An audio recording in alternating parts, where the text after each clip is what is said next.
Hi అండి, welcome to my channel Bhagyalakshmi పచ్చ. ఎలా ఉన్నారు? బాగున్నారా? నేను కూడా చాలా బాగున్నాను. వీడియో చూసేవాళ్ళు వీడియో కనుక మీకు నచ్చితే లైక్ చేయండి, హైప్ చేయండి. ఈ రోజు అయితే నవీన్కి స్కూల్ ఉంది. ఇంకా వాడిని స్కూల్కి పంపిద్దామని చెప్పేసి ఇంకా వంటగదిలోకి వచ్చేసి వంట అయితే స్టార్ట్ చేశాను. నైట్ అయితే పాలు కాగబెట్టాను, పాలల్లో తోడేయలేదు. ఇంకా పాలల్లో తోడేసి అయితే అరమారలో పెట్టేస్తున్నాను. ఉదయాన్నే తోడేసాను అనుకోండి, మధ్యాహ్నం మనం అన్నం తినబోయేటప్పటికి బాగా తోడుకుంటాయి. పెరుగు అనేది పుల్లగా లేకుండా ఉండిద్ది. అందుకనే ఈ మధ్య అయితే ఇంకా ఉదయాన్నే తోడేస్తున్నా. ఇంకా వర్షాలు పడతా వాతావరణం అనేది కొంచెం చల్లగా ఉంటుంది కాబట్టి ఇంకా నైట్ తోడేసుకోవటమే మంచిది. ఇంకా వాడు స్కూల్కి వెళ్ళాలి కాబట్టి టిఫిన్ అయితే రెడీ చేస్తున్నాను. ఈ రోజు టిఫిన్ అయితేనేమో ఇడ్లీ. ఇంకా ఇడ్లీ పిండి అయితే కొంచెం సపరేట్గా తీసి ఉప్పేసి కలిపి అయితే పెట్టాను. చట్నీ కోసం అయితే ఇంకా పల్లీలు వేయించుతున్నాను. ఇడ్లీ అయితే మాత్రం తప్పనిసరిగా చట్నీ ఉండాల్సిందే. ఏ టిఫిన్ అయినా సరే తప్పనిసరిగా మా ఇంట్లో చట్నీ ఉండాల్సిందే. చట్నీ లేదనుకోండి ఇంకా పిల్లలు సరిగ్గా తినరు. అందుకని చెప్పేసి ప్రతిరోజు చేస్తాను. ప్రతిరోజు ఇంకా శనగిత్తనాల చట్నీ, అందులో ఏం కలపను కూడా కలపను. కొబ్బరి వేస్తేనేమో మా ఆయన గ్యాస్ వచ్చింది వద్దంటాడు. ఇంకా అందుకని చెప్పేసి ఏమీ కలపకుండా ఉట్టి శనగిత్తనాలే చట్నీ చేస్తుంటాను. స్కూల్కి పంపిద్దామని చెప్పేసి అన్నీ రెడీ చేస్తుంటే చూడండి, బయటకు వచ్చేటప్పటికి ఫుల్ వర్షం.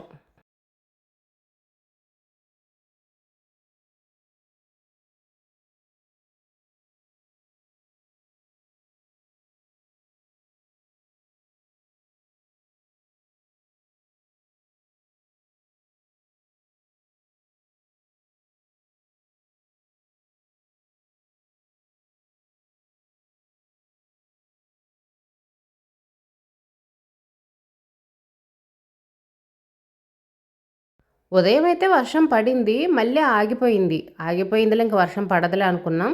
మళ్ళీ స్టార్ట్ అయింది.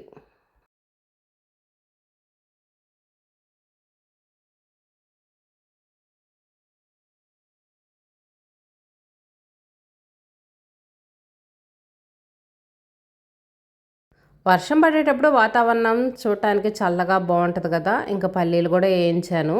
ఇప్పుడు ఉదయం పూట పడే వర్షానికైతే మాత్రం ఉరుములు మెరుపులు ఇలాంటివి అయితే లేవు. ఇలా వర్షం పడుతుంటే మాత్రం ఏ ఇబ్బంది ఉండదు, హాయిగా అనిపించింది. కానీ ఉరుములు మెరుపులతో వర్షం వచ్చింది చూడండి, ఆ వర్షానికి మాత్రం భయం అనిపించింది. ఇంకా నా విన్ని స్కూల్కి పంపిద్దామా వద్దా అని చెప్పేసి ఫస్ట్ టిఫిన్ అయితే చేద్దామని చెప్పేసి టిఫిన్ అయితే ఇంక చేస్తున్నాక ఇడ్లీ అయితే పొయ్యి మీద వేసాను. ఈరోజే ఫస్ట్ రోజు. ఈరోజు స్కూలు నవీన్ వాళ్ళకి ఒక్కళ్ళకే ఉంది, అందరికీ రేపటి నుంచి. ఈరోజు మంచి రోజు అంట. ఈరోజు పంపించామనుకోండి, తర్వాత పిల్లలు ఇంకా 2-3 రోజుల తర్వాత అయినా వెళ్ళొచ్చు. ఎందుకంటే స్కూల్ స్టార్ట్ అయినప్పుడు పిల్లలు సరిగ్గా రారు. కనీసం ఒక 5-6 రోజుల వరకైనా పిల్లలు సరిగ్గా రారు. అందుకని చెప్పేసి ఈరోజు మంచి రోజు కదా, ఈరోజు పంపించేసామనుకోండి, ఇంకా తర్వాత వాడి ఇష్టం వచ్చినప్పుడు ఎప్పటికప్పుడు వెళ్తాడులే అనుకున్నా. కానీ ఈరోజు వర్షం అయితే మాత్రం ఇంకా సహకరించేటట్లేదు. నిన్నటి వరకేమో ఈరోజు ఒక్కరోజు వెళ్తాను, తర్వాత మండే నుంచి వెళ్తాలే అన్నాడు.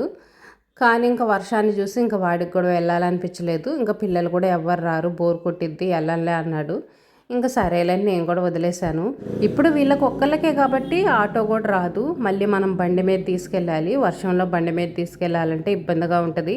ఇంకా అంత రిస్క్ తీసుకొని వెళ్ళటం అవసరమా అనిపించింది నాకు కూడా. ఇంకా అందుకని చెప్పేసి వదిలేశాను. ఇంకా చట్నీ చేద్దామని చెప్పేసి ఇంకా పల్లీలను పచ్చిమిరపకాయలు అవన్నీ అయితే మిక్సీకి వేసి అయితే పెట్టాను. చట్నీ మంచి టేస్ట్గా ఉండాలంటే 1-2 వెల్లుల్లి రెబ్బలు వేసుకున్నాం అనుకోండి, చట్నీ బాగుంటుంది. కొంచెం అల్లం ముక్క కూడా వేసుకుంటే ఇంకా బాగుంటుంది. నేనైతే అల్లం వేయను కానీ ఒక వెల్లుల్లి రెబ్బ అయితే వేస్తాను.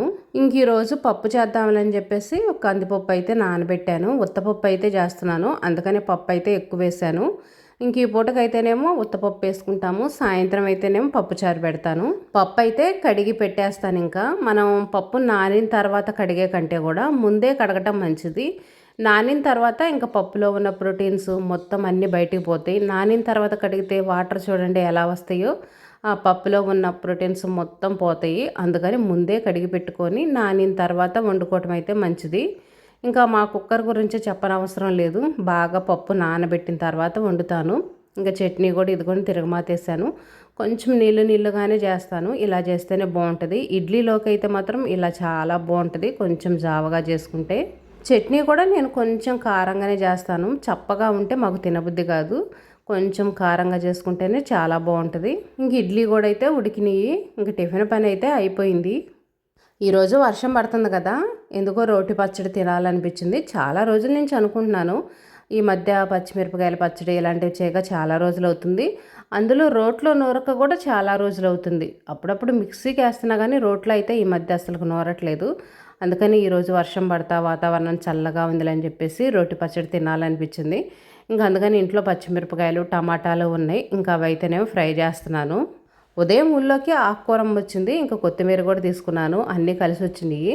కొత్తిమీర వేసుకొని పచ్చడి నూరుకుంటే బాగుంటుంది కదా. ఆకుకూరలు మాత్రం ఇప్పుడు ఎక్కువగా వస్తున్నాయి, బాగా ఫ్రెష్గా ఉంటున్నాయి. కాకపోతే ఏంటంటే మా పిల్లలు తినరు. పిల్లలు తిన్నారనుకోండి కనీసం వారంలో 1-2 రోజులైనా సరే ఆకుకూర చేసుకోవచ్చు. ఆకుకూర పప్పు అయితే తింటారు కానీ పులుసు కూర అయితే తినరు. కానీ మాకు ఇష్టమే, మేము తింటాము, హెల్త్కి మంచిది కదా, తినొచ్చు.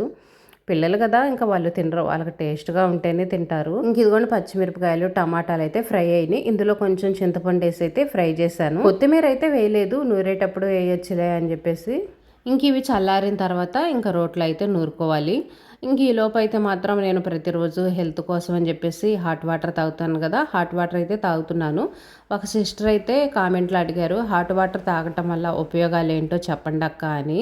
చాలా ఉపయోగాలు ఉన్నాయండి. మనకు ఉన్నటువంటి చిన్న చిన్న హెల్త్ ప్రాబ్లమ్స్ అన్నీ తగ్గిపోతాయి. బీపీ డౌన్ అవటం అని, నోరు పూయటం అని, ఇంక ఇలా చాలా ఉంటాయి. అప్పుడప్పుడు కొంతమంది కళ్ళు తిరుగుతూ ఉంటాయి. అలాంటి ప్రాబ్లమ్స్ అన్నీ తగ్గిపోతాయి. ఉదయాన్నే హాట్ వాటర్ అనేది చాలా మంచిది. కొంతమందికి మలబద్ధకం ఉంటుంది, మోషన్ ఫ్రీగా అవ్వదు, అలాంటి ప్రాబ్లమ్స్ అప్పుడప్పుడు వేడి చేస్తూ ఉంటుంది చాలామంది. ఆ ప్రాబ్లమ్స్ తగ్గుతాయి, వెయిట్ కూడా తగ్గుతారు. ఉదయాన్నే వేడి నీళ్ళు తాగుతా మనం ఫుడ్ అనేది కొంచెం కంట్రోల్గా తీసుకుంటా ఉన్నాం అనుకోండి, వెయిట్ తగ్గుతారు. ఉన్న వెయిట్ కంటే కూడా పెరగకుండా ఉంటారు. ప్రతిరోజు వేడి నీళ్ళు తాగండి, నేను చెప్పనవసరం లేదు.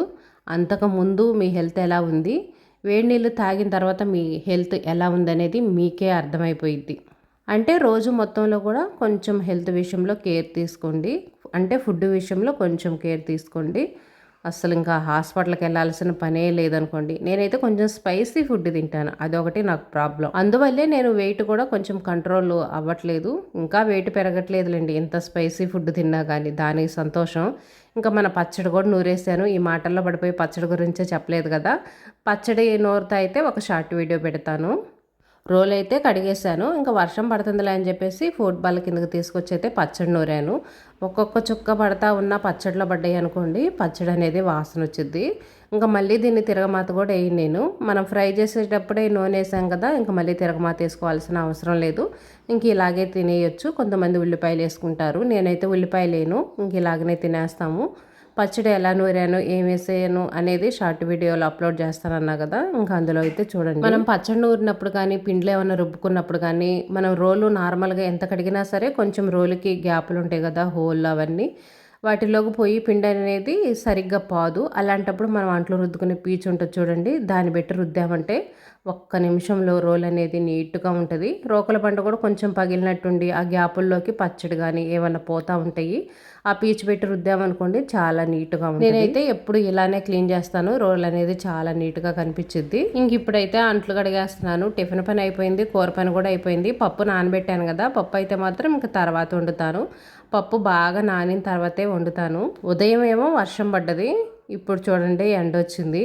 ఇప్పుడు వాతావరణాలు ఇంక ఇలాగనే ఉంటాయి. ఎప్పుడు సడన్గా వర్షం వచ్చిద్దో తెలీదు, ఎప్పుడు సడన్గా ఎండ వచ్చిద్దో తెలీదు, అలా ఉంటుంది పరిస్థితి. తర్వాత అనిపించింది నవీన్ స్కూల్కి పంపించిన బాగుండేది, ఈరోజు మంచి రోజు కదా, ఈరోజు పోయినట్టయితే ఇంకా తర్వాత వాడే ఎప్పుడో వెళ్ళేవాడు అనిపించింది. కానీ ఏం చేస్తాం, ఉదయం వర్షం కదా, ఇంక అందుకని పంపించలేదు. తర్వాత ఒకరోజు మంచి రోజు చూసి అయితే పంపించాలి. మండే ఏమో అమావాస్య అంట.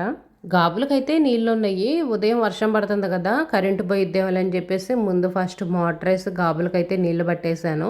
అయినా ఈరోజు కరెంటు పోలేదులేండి. మనం ఏదైనా సరే పనులు ముందు జాగ్రత్త చేసామనుకోండి, ఆ రోజు కరెంటు పోవటం కానీ ఇంకా ఏది ఉండదు. అదే నీళ్లు పట్టుకోకుండా ఉన్నాను అనుకోండి, తప్పనిసరిగా కరెంటు పోయేదే. ఈరోజు టిఫిన్ కూడా తినేసాను నేను. ప్రతిరోజు ఇంకా అంట్లు కడిగి బట్టలు ఉతికేసి తర్వాత టిఫిన్ తినేదాన్ని కదా. ఇంక ఈరోజు పచ్చడి అవన్నీ నూరి కొంచెం లేట్ అయింది, అందుకని చెప్పేసి ఇంకా ముందే టిఫిన్ తినేసాను. టిఫిన్ తిన్న తర్వాత ఇంకా అంట్లు కడగటం, బట్టలు ఉతకటం ఈ పని అయితే పెట్టుకున్నాను. ఈలోపు ఎండ కూడా వచ్చింది కదా, ఇంకా బట్టలు ఉతికి ఆరేస్తే ఆరిపోతాయి.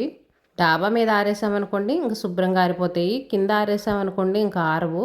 ఎంత ఎండ వచ్చినా సరే ఈరోజు కొంచెం వాతావరణం చల్లగా ఉంది కాబట్టి బట్టలు సరిగ్గా ఆరవు, వాసన వస్తాయి. ఇంకా అందుకని చెప్పేసి డాబా మీద అయితే ఆరేస్తాను.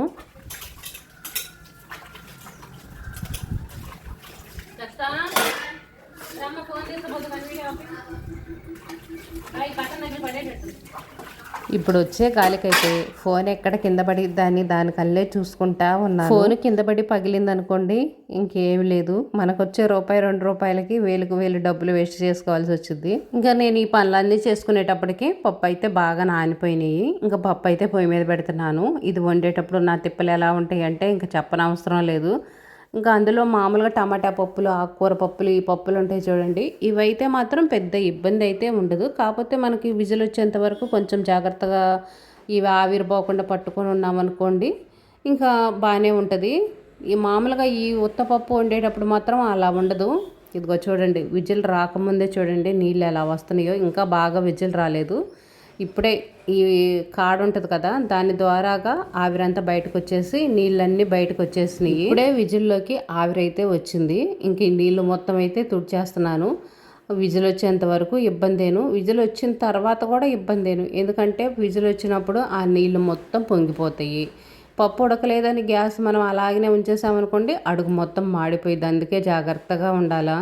మా కుక్కర్ అయితే దానంతటా అది విజిల్ రాను కూడా రాదు. ఆవిరి వచ్చినప్పుడు నేను విజిల్ అయితే పైకి అనాలి, అప్పుడు వస్తుంది. చూడండి, ఇంకా ఈ నీళ్ళు మొత్తం పొంగిపోతున్నాయి. ఇంకా పొంగిపోయాయి. నేను గ్యాస్ సిమ్లో పెట్టాను. ఈ పప్పు వండేంత వరకు జాగ్రత్తగా దగ్గర నుంచొని అయితే వండుతాను. కొంచెం పక్కకు పోయినా సరే ఇంకా పప్పు మాడిపోయిద్ది. గ్యాస్ సిమ్లో పెట్టి అలాగనే ఉంచామనుకోండి, ఆవిరి అనేది బయటికి రాదు. అప్పుడు కుక్కర్ పేలిపోయే ప్రమాదం కూడా ఉంటుంది. అందుకని దగ్గర నుంచొని పప్పు మాత్రం జాగ్రత్తగా వండుతాను. కుక్కర్తో కొంచెం కష్టంగానే అనిపిస్తుంది, కానీ తప్పదు కదా, ఏం చేస్తావు, అడ్జస్ట్ అయ్యి ఎలాగలా చేసుకోవాల్సిందే. కొత్త కుక్కర్ తీసుకోవాలంటే కనీసం 600, 700, 1000 రూపాయలైనా ఉండాల్సిందే. కనీసం 500-600 ఉండాల్సిందే. ఇంకెలాగో పని గడుస్తుంది కదా అని చెప్పేసి ఇంకా అలాగనే చేస్తున్నా. ఇంత కష్టపడి వండాను కదా పప్పును ఉదయం పచ్చిమిరపకాయల పచ్చడి నూరాను కదా, ఇంకా 2 అయితే వేసుకుని తింటున్నాను. మామిడికాయ పచ్చడి కూడా వేసుకున్నాను. పప్పు పచ్చళ్ళ కాంబినేషన్ మాత్రం సూపర్గా ఉంటుంది. ఇది కూడా షార్ట్ వీడియో పెట్టాను, చూడండి. చూడని వాళ్ళు ఎవరన్నా ఉంటే. ఇదేనండి ఈరోజు వీడియో. వీడియో నచ్చితే లైక్ చేయండి, షేర్ చేయండి, సబ్స్క్రైబ్